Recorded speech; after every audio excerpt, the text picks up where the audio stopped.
Bonjour, bienvenue dans cette vidéo qui est le corrigé du DM numéro 6 de la classe de 6e. Alors, ce DM était constitué de 3 exercices. Un premier exercice qui consistait en une lecture de graphique. Donc, à partir du graphique qui était fourni, on demandait de dire si les affirmations donc contenues dans l'énoncé étaient vraies ou fausses, et de justifier donc la réponse donnée en s'appuyant sur ce graphique.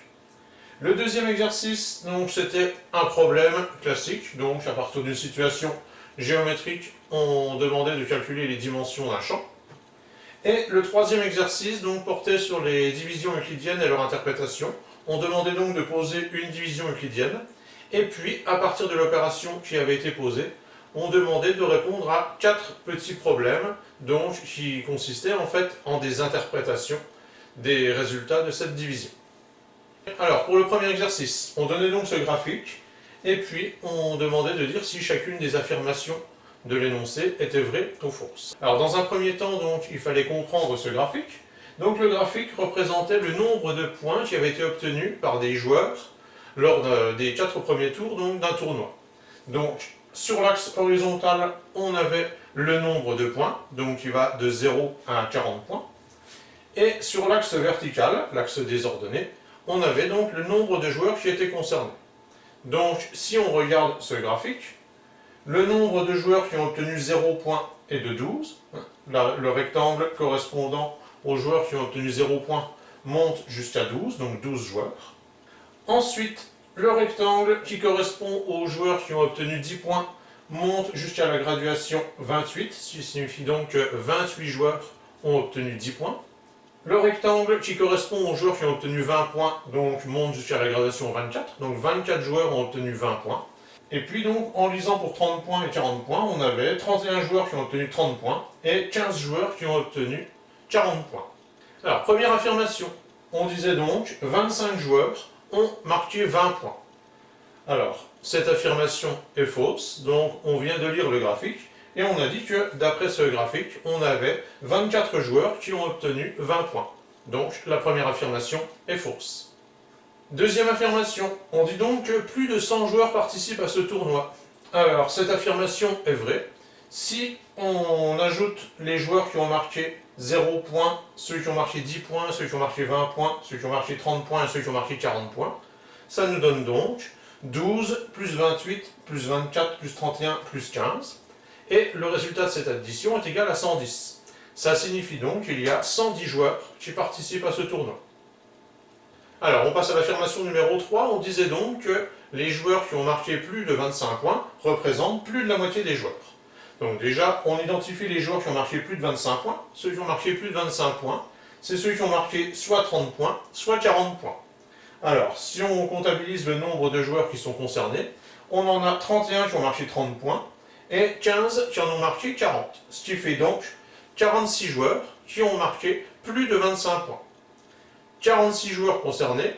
On a vu dans les questions précédentes que 110 joueurs participaient au tournoi. Ça veut dire que les joueurs qui ont marqué plus de 25 points ne représentent pas la moitié donc, des joueurs. Donc l'affirmation numéro 3 était fausse. L'affirmation numéro 4. Donc cette affirmation dit que les joueurs qui ont marqué 20 points donc, sont 2 fois plus nombreux que ceux qui n'ont marqué aucun point.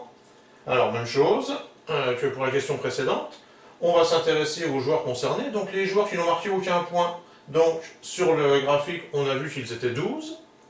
Et les joueurs qui ont marqué 20 points, on a vu qu'ils étaient 24.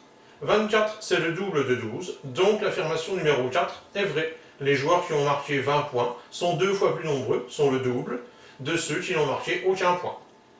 Dernière affirmation, donc l'affirmation numéro 5, elle dit que les joueurs qui ont marqué 30 points, exactement, sont le tiers, représentent le tiers de ceux qui ont marqué au moins un point. Alors, il y a beaucoup de choses dans cette question. Déjà, les joueurs qui ont marqué au moins un point. Eh bien, les joueurs qui ont marqué au moins un point, ce sont ceux qui ont marqué soit 10, soit 20, soit 30, soit 40 points. Donc en fait, on a vu qu'il y avait 110 joueurs en tout. Et parmi ces 110 joueurs, il y en a 12 qui n'ont marqué aucun point. Donc 110 moins 12, ça fait 98. Ça veut dire que 98 joueurs ont marqué au moins un point. 98 joueurs ont marqué 10 ou 20 ou 30 ou 40 points. Ensuite, si on s'intéresse aux joueurs qui ont marqué exactement 30 points, donc si on regarde sur le graphique, les joueurs qui ont marqué exactement 30 points sont 31. Donc la question est de savoir si 31, c'est le tiers de 98. Alors si on multiplie 31 par 3, 31 fois 3, ça fait 93, et non pas 98. Ça veut donc dire que cette affirmation est fausse. Les joueurs qui ont marqué 30 points ne représentent pas le tiers, ne représentent pas exactement le tiers de ceux qui ont marqué au moins un point. Alors, dans l'exercice numéro 2, on donnait donc cette figure donc, qui représente un champ qu'on a entouré donc avec 3 hauteurs de fil barbelé. Et on laisse une ouverture donc de 4 mètres pour pouvoir accéder à ce champ.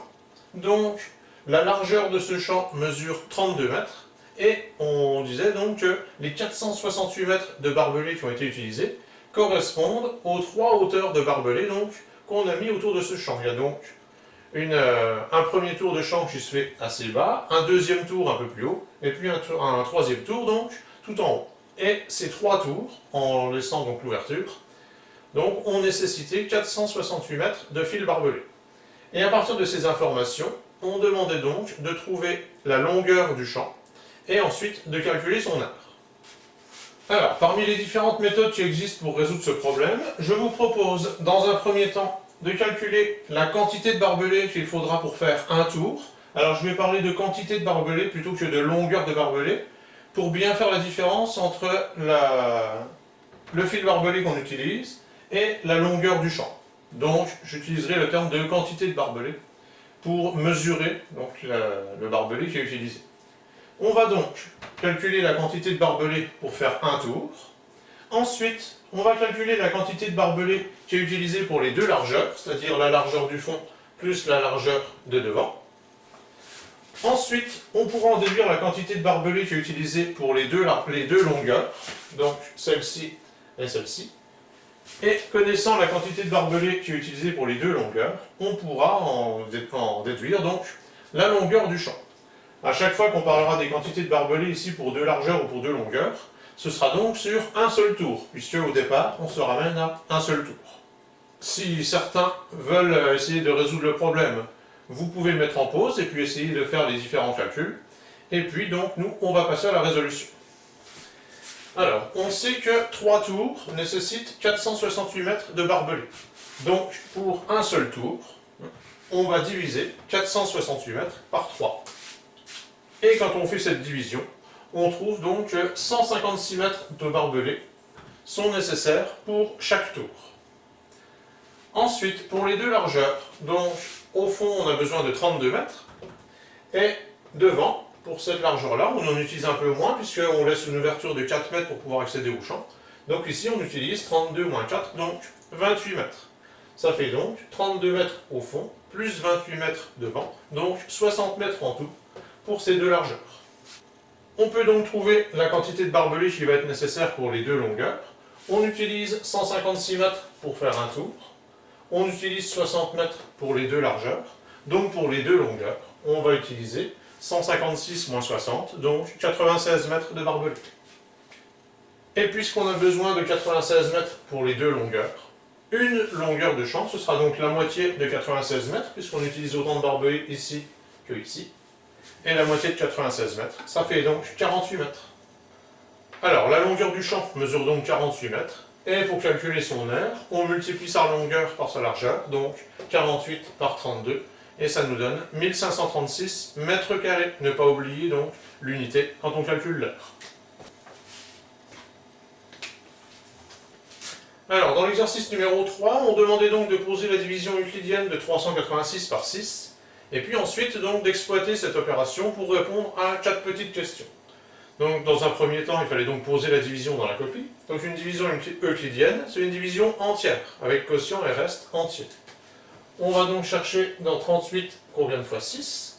Donc dans 38, on a 6 fois 6. 6 fois 6, ça fait 36. Pour aller à 38, il nous manque 2. On abaisse le 6. Dans 26, combien de fois 6? Eh bien 4 fois. 4 fois 6, ça fait 24. Pour aller à 26, il reste 2. Le quotient vaut donc 64, et le reste 2. Et à partir de ces résultats, donc, il fallait répondre à 4 petites questions. Alors, première question. On demande donc combien de packs contenant 6 bouteilles de lait peut-on faire avec 386 bouteilles? La division de 386 par 6 permet de dire que, avec 386 bouteilles, on pourra faire 64 paquets de 6 bouteilles et qu'il restera encore 2 bouteilles non utilisées. Donc, pour répondre à ce problème, avec 386 bouteilles, on pourra faire 64 packs de 6 bouteilles de lait et il nous restera donc 2 bouteilles qui ne sont pas utilisées. Deuxième problème. Ensuite, on demande combien de roses est-ce qu'il manquera à un fleuriste pour terminer son dernier bouquet s'il réalise des bouquets de 6 roses avec les 386 roses qu'il a. Donc, en posant la division de 386 par 6, on peut conclure que ce fleuriste pourra réaliser 64 bouquets complets contenant 6 roses. Donc, s'il fait ces 64 bouquets de 6 roses, il va lui rester 2 roses à la fin qui sont inutilisées. La question est de savoir combien de roses est-ce qu'il lui manque pour terminer son dernier bouquet. Donc, il a encore 2 roses à sa disposition. Donc, s'il veut terminer ce dernier bouquet, il aurait besoin de 4 roses supplémentaires. Donc, la réponse, c'était qu'il lui manquait 4 roses pour pouvoir terminer son dernier bouquet. Troisième problème, on dit que 386 tonnes de gravats sont à évacuer d'un chantier et que les camions qui sont utilisés donc transportent 6 tonnes de gravats à chaque voyage. Et on demande donc quelle quantité de gravats sera transportée lors du dernier voyage si à chaque fois qu'on le peut donc on charge les camions au maximum donc avec 6 tonnes de gravats. Donc d'après cette division 386 divisé par 6, on peut dire que 64 voyages se feront avec 6 tonnes de gravats. Donc, pour les 64 premiers voyages, les camions seront remplis donc de 6 tonnes de gravats. Et une fois qu'on aura fait ces 64 voyages, il nous restera encore 2 tonnes de gravats qui n'ont pas été évacués. Ça signifie donc que le dernier camion à partir, donc qui fera le 65e voyage, ne contiendra que 2 tonnes de gravats. Et dernière question, donc on organise une course à laquelle participent donc 386 coureurs et on donne une bouteille d'eau donc à chacun des coureurs à l'arrivée. Et la question est donc de savoir combien de packs de 6 bouteilles est-ce qu'il faudra acheter pour pouvoir donner une bouteille à chacun des 386 coureurs à l'arrivée. Alors pour répondre à cette question, on va s'intéresser aux 386 coureurs et on va les répartir en groupes de 6 coureurs. Donc 386 coureurs, ça peut être réparti en 64 groupes de 6 coureurs et puis un dernier groupe qui ne contiendra que 2 coureurs. Donc pour les 64 premiers groupes, on utilisera un pack d'eau complet et puis on aura besoin d'un pack d'eau supplémentaire pour le dernier groupe qui ne contient que 2 coureurs. Ça signifie donc que 65 packs seront nécessaires pour pouvoir donner une bouteille à chaque coureur. Mais le 65e pack ne sera pas complètement utilisé.